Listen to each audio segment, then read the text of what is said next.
This is the story of a man who was once devout, a servant known for his fear of Allah and his ascetic life, but he fell, not suddenly but step by step. What is temptation? How does Shayṭān succeed in bringing down a believing soul? It rarely starts with a major sin.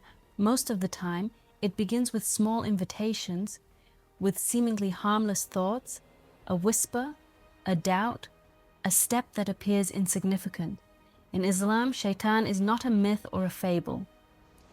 He is a real enemy, invisible, strategic, and extremely patient. Allah says in the Quran, "Indeed, Shayṭān is your enemy.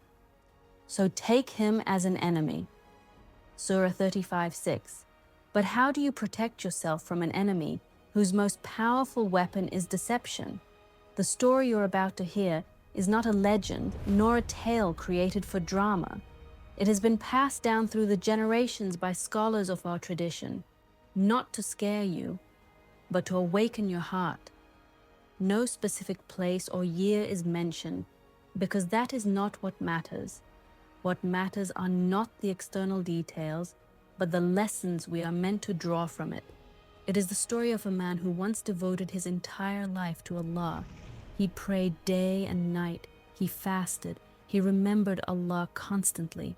People looked up to him, his reputation was flawless, but his end was tragic, not because Allah abandoned him, but because he elevated himself and underestimated his enemy. This is not just a story about sin, it is a story about pride, a mirror for those who think they are safe, a reminder for those who feel firm in faith, because that is where the true test begins. It is a tale that whispers to every heart that once looked down on others that thought, "I would never fall like that."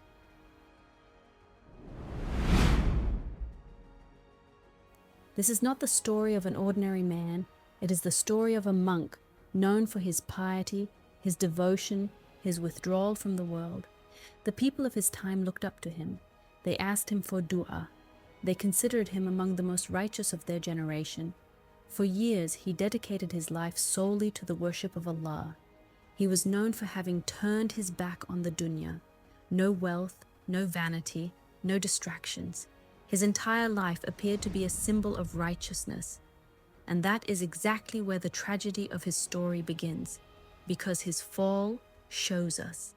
It's not only those who are far from faith who can fall. Even those who appear closest to it on the outside can slowly drift away from the path. Barsisa wasn't someone who got used to sin. He was someone who had been on the straight path for years, yet drifted away from it, bit by bit. Not suddenly, not with a single catastrophic mistake, but step by step, a small compromise here, a poor decision there, until one day, the monk had become a murderer. This story is one of the most powerful warnings in Islamic heritage, because it shows us a fall never starts at the cliff's edge, it begins with one step too close to the edge. And whoever overestimates himself, whoever believes he is immune to the whispers of Shayṭān, is often the first to fall. For pride builds walls where humility builds doors. It blinds the eyes that once wept in fear of Allah and turns remembrance into routine. This is not the story of an evil man, someone who spent his life chasing sin. It is the story of a devout worshipper, a man who, in the eyes of people, seemed almost saint-like. His name was tied to prayer, seclusion, and tawakkul. He had abandoned the distractions of the world to live entirely for Allah. His name was Barsisa. He spent his life in isolation, far from the noise of the world, removed from temptation and fitna. He devoted himself day and night to prayer, fasting, and the remembrance of Allah. The people respected him, they spoke of his piety, they sought his dua, they trusted his nearness to Allah, but it was in that very position that his fall began, because Shayṭān is never in a rush. He does not whisper violently, he whispers patiently. One day, 3 brothers came to him. They were about to leave for battle and asked Barsīṣā to care for their sister during their absence. They wanted to leave her in safe hands. And who could be more trustworthy than a devout man like him? At first, Barsīṣā hesitated, and he declined. He knew the dangers. He feared fitna, and rightfully so. But Shayṭān whispered in his heart, would it not be sinful to leave her alone? Is it not a good deed to offer her protection? She is your responsibility before Allah. Slowly, almost imperceptibly, Barsīṣā gave in. He did not allow her to live near him. She stayed in a separate house, and he simply placed food at her door. But Shayṭān was persistent. He whispered again, is that not cold and unkind? She is alone. She has no one. At least speak to her, even if it's through the door. So he spoke to her. At first only a few words. Then they became conversations. Then they looked at one another. Then they met in person. What began as charity became personal connection. What began in piety led, step by step, to closeness, and eventually to sin. Barsīṣā, once seen as a model of purity, fell and committed zina. He, who had fled from the world, now found himself caught in a world of desire, guilt, and inner chaos. But it didn't end there. The woman became pregnant, and Barsīṣā panicked. He saw his life's work collapsing, his honor, his reputation, his image all in danger. Once again, Shayṭān whispered, if her brothers return and find out, your life will be destroyed. There's only one solution. Kill the child. Then no one will ever know. And Barsīṣā obeyed. He killed the child. But even that did not quiet his fears, because what if she speaks? Again Shayṭān whispered, you must silence her too. So Barsīṣā killed her as well. He buried the mother and child, in secret, in fear, in shame. When the brothers returned, he simply said she had passed away. He spoke with a solemn face, perhaps even tears. He may have led her funeral prayer. No one knew the truth, but truth cannot remain buried forever. Sometime later, the brothers all had the same dream. A man appeared to them, revealing the place where their sister was buried. At first they hesitated. Was it just imagination? But the dream came again and again until they dug and found the bodies of their sister and the child. They brought Barsīṣā to court, and there, he confessed, he was sentenced to death.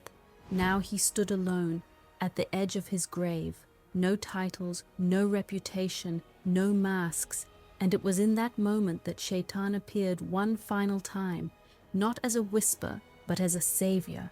He said, it was I who accompanied you all these years.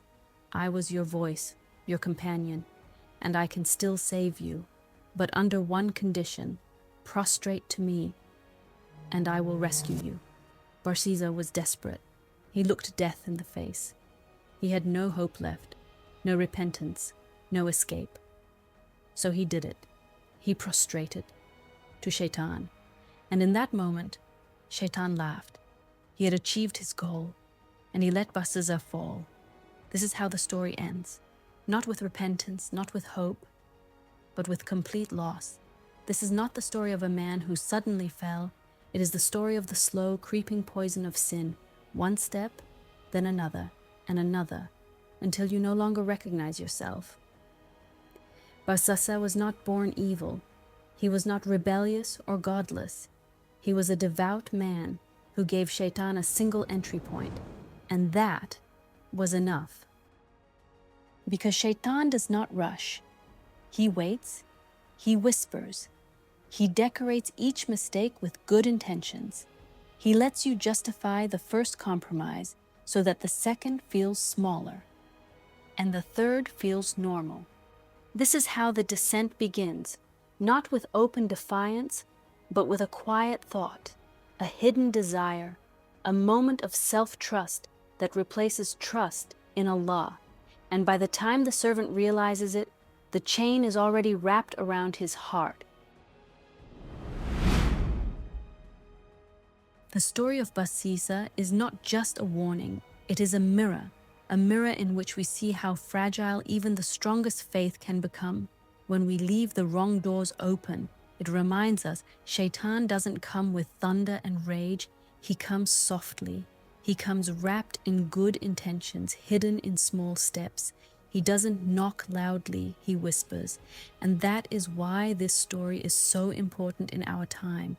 We live in a world where fitna is everywhere, and staying firm has never been harder. So let us draw 3 timeless lessons from this story. Lessons that do not only warn us, but can protect us if we truly internalize them. Because stories like these are not meant to entertain the mind. They're meant to awaken the heart. Firstly, the path to sin rarely begins with something major. It begins with small compromises and a lack of precaution. Barsisa didn't begin with murder. He began with a seemingly good deed, offering help. But step by step, he moved away from spiritual protection until he fell. This story shows us clearly, if you do not protect yourself, you will become vulnerable, not only to major sins, but to what we often dismiss as minor details. A believer should avoid not only what is haram, but also what may lead to temptation, even if it's technically allowed. For example, it may not be forbidden to go to a crowded downtown area or public lake in summer, but we know such places, especially on hot days, are filled with immodesty, tempting sights, and distractions for the heart. So the question is it wise to walk into such environments voluntarily? Allah gave us not just believing hearts, but minds to take precaution. The Prophet ﷺ said, "The wise one is the one who holds himself accountable and works for what comes after death." That means you protect yourself from sin, not when it happens, but long before it begins. It's like fire. You don't just avoid the flames, you avoid the spark. A believer doesn't only ask, "Is this allowed?" He asks, "Will this bring me closer to Allah or further away?" Because fitna doesn't always begin with open sin, it begins with environments, with the images, the sounds, the conversations that soften the heart and make it careless. Barsisa was cautious at first. He didn't even want to see the girl. But because he didn't remove himself from the situation, each next step became easier until it was too late to turn back. So the lesson is clear. Protect yourself before you regret. Make intentional decisions. Avoid places that weaken your heart. And remember, Shayṭān loves open doors, but he avoids those that are firmly closed. And if you feel something is pulling your heart toward temptation, then retreat is not weakness. It is wisdom and taqwa. Because the strong believer is not the one who walks into the fire and claims he will not burn. It is the one who recognizes the spark and chooses to walk away. True strength lies not in testing your limits, but in knowing where to stop. Secondly, Shayṭān never gives you what he promises. He takes from you what you love. When Barsisa stood at the edge of death, he begged Shayṭān for help. And Shayṭān promised, "Prostrate to me and I'll save you." But when Barsisa obeyed, he abandoned him. Shayṭān is not a friend. He walks with you to the sin, but leaves you alone in the regret. He builds dreams from gold, but leads you to a pit of fire. And in the end, when the angel of death comes, when your heart beats its final rhythm, when your soul searches for hope, he laughs. On the day of judgment, he will say, "I had no power over you. I only called you, and you answered me." Shayṭān offers no salvation. He knows no loyalty. He is the enemy, even when he sounds like your inner advisor. Thirdly, no public image can protect you if your heart is not awake. Barsisa was a monk, a devout servant, a man people looked up to. They asked him for advice. They trusted him. They left their sister in his care. But outward piety is no shield if your inner state is careless. Piety is not a wall of stone. It is more like glass, clear, beautiful, full of light, but fragile unless you guard it. The greatest protection of faith is not your knowledge, not your reputation, not your public behavior. It is your connection to Allah, your daily repentance, your inner war against what only you know. And that war begins with sincerity. If your heart is sincere, you will become alert at every step. You will feel it early when Shayṭān knocks on your door. You will learn to say no before you lose yourself. Because sincerity is light, it exposes the whispers before they take root. It turns hesitation into awareness and awareness into protection. These 3 lessons are like 3 lamps on a dark road. Firstly, guard yourself from small beginnings. Take conscious precautions. Secondly, see through the illusions of Shayṭān and never trust him. Thirdly, don't build your faith on your image. Build it on a heart that is humble, awake, and turned toward Allah. Because no matter how righteous you were yesterday, what matters most is the direction of your heart today. If you have fallen, then rise again. This story is more than a warning. It is more than a tragedy. It is a reminder for everyone who has fallen, for everyone who has made mistakes, for everyone who feels Shayṭān pulling at their heart. Barsisa was not lost because he sinned. He was lost because he stopped believing that there was still a way back. But you still have time. You're breathing. You're hearing these words. Your heart is still beating. And with every beat, Allah is calling you back. If this story touches you, it is not to break you, but to lift you. Because Allah does not only look at your past, but at what you choose to do with it now. And perhaps your true story does not begin with what has happened, but with the moment you decide to return. Every scar becomes a reminder, every fall a lesson, every tear a step closer to mercy. Do not let your past define your worth. Let your repentance redefine your path. If you are sincere, you will find the way. In the end, not much remains. Not your status, not your knowledge, not the applause of people, not the clothes you wore, nor the fame you may have gained. What remains is where your heart turned. Barsisa was a man of knowledge, a servant in seclusion, a man who once prayed, fasted, and served Allah. But in the end, he didn't lose because he lacked knowledge. He lost because his inner world became hollow, even while his outer worship remained. This story teaches us, it is not enough to start as a righteous person. You must struggle to end as a true servant of Allah, because Shayṭān is patient. He doesn't wait for your weakness. He builds it with you, layer by layer. And when you lose your shield, your humility, your prayer, your dua, you open the door through which your fall can begin. But the most terrifying part of Barsisa's story was not his first mistake. It was his last word. He denied Allah. Not because he finally understood everything, but because he no longer believed that return was possible. That is the real ending of sin, not the fall, but the belief that you cannot get up again. But you can get up, as long as your heart beats for Allah, as long as you repent, as long as you say, Ya Rab, I was wrong, but I want to return. The way remains open. You don't need to be perfect, but you do need to be honest. Your dua, your effort to stay away from fitna, your courage to avoid dangerous places, your rising after every fall, all of it counts with Allah more than you can ever imagine. Barsisa's story ends in loss, so that your story can begin in light. May Allah protect our hearts, shield us from hidden arrogance, grant us sincere repentance, and let us die with His name on our lips and the hope of His mercy in our hearts. Ameen.